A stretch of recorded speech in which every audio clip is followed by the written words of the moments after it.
You get thoughts of preparing yourself for that day when you get a knock on the door by 2 policemen saying, you know, we've got your son, but, you know, we've got him, but he's dead. Simon Thomas builds railway lines for a living. As an engineer, it's a job he loves. However, for Simon, riding trains is also a time for deep soul searching. How hard is it to write him off, let go? How hard has that been? That is the hardest. You know, I have a strategy where I think of him when I travel on the train to work, and then once the train stops and descends into the station, I switch off. If anyone shouldn't be the parent of an ice addict, it's Simon. Highly educated and well paid, he raised his family in well-to-do middle-class suburbia. We always knew that he was on drugs and prescription medication and, you know, doing a lot of marijuana. But as many Australian families are painfully learning, ice doesn't discriminate. Take the case of Harriet Rann, daughter of former New South Wales Premier Neville Rann and his socialite wife Jill, who got caught up with 2 others in the murder of a dealer while high on ice. About October, November time last year, you know, his moods were changing, and that's when the stealing really started, and his behaviour got, you know, irrational and everything. And you thought there's something not right here, you know. He's changing a lot. Simon never thought 20 years after he brought his Reese, the first of 3 sons, home from hospital, he'd be back there keeping a vigil. Do you remember that day? Yes, I do actually. Yeah, it's a very happy time, you know, when you bring your newborn home and you're showing it to all your family and everything like that. Yeah. He's been riding the roller coaster of his son's drug addiction for 5 years.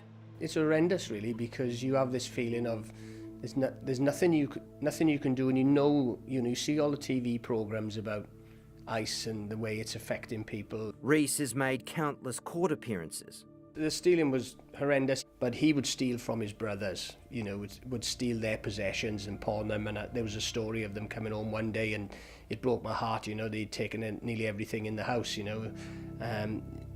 The TV and everything was all down in cash converters. Yet, he never gets locked up. If he was locked up today, I'd sleep soundly at night.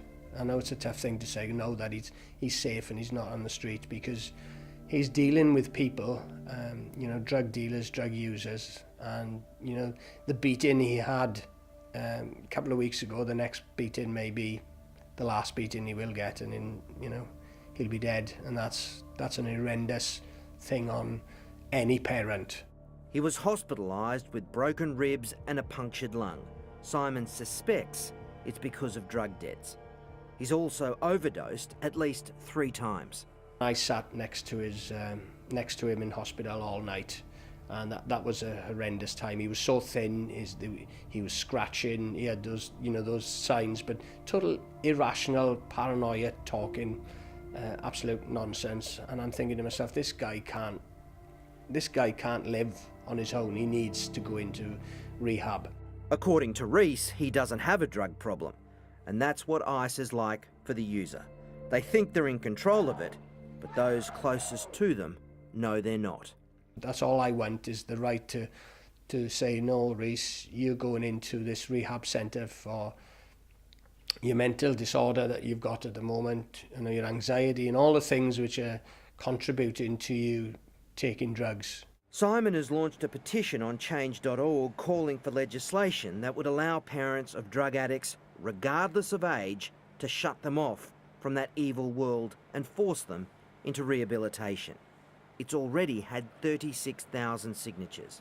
That's all I want, is the right to put this guy into a hospital to get his mental state correct. Now he's in no fit state. And this vicious circle of him collecting his Centrelink, and then, you know, it's a pattern occurs. He collect his Centrelink, you won't hear from him for a few days, and then he'd start coming back to his mum again. My parents had to take it into their own hands. They locked me in my room. A desperate measure that worked for Alicia Cox, who had kept disappearing, leaving behind her young daughter and distressed parents Daniel and Anne-Marie. we would get my older son here and we would drive around at night time looking everywhere for her, night after night. Knocking on doors. Knocking on doors, not knowing what we're going to be fronted by. Not knowing if they're drug dealers' houses or just friends' houses. When she returned, their nightmare only got worse. She was crazy. Yes. Crazy.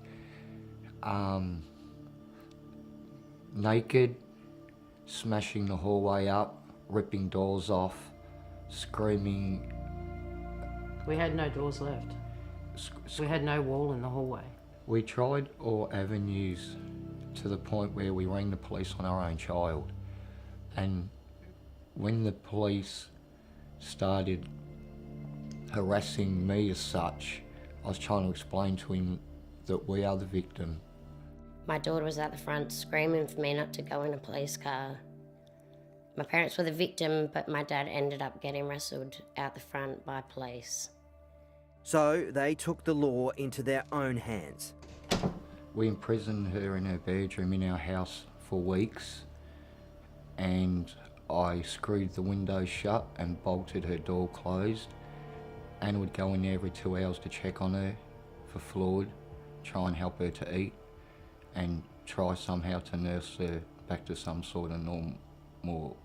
A frightening existence no family would ever want to experience. Putting her in the shower, bringing her out the shower, cleaning her, feeding her. She nearly choked on the food. She could go into a sleep, it was like an unconsciousness for up to 72 hours, and we would be checking her pulse, checking her chest to see if she was breathing. I owe my parents my life. If they didn't do that, I wouldn't be here now. The hell that Simon and his family are going through is being replicated across the country, from Queensland to Tasmania to South Australia to every state and territory in the Commonwealth.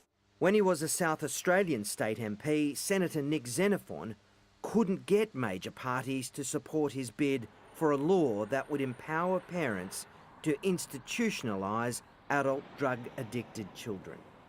I've been talking about the need for mandatory rehabilitation for over 15 years now, and finally people are beginning to take notice, because this is a crisis that is impacting on literally hundreds of thousands of Australians. He says something needs to change because ice addiction is now a national crisis.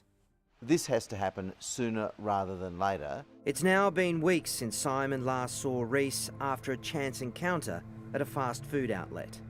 He was just dirty. His clothes were dirty, he smelled, his nails were dirty, and he'd obviously been taking food out of the bins. But he is praying his son will emerge from the dark world he now lives in. What I want to do, I want to have the right to say, no, Reese, you have to go into rehab, and we're not letting you out until, we give him a chance. We give him 6 months into rehab, or give him, a time so that he can dry out and, learn to have life skills again and come off drugs.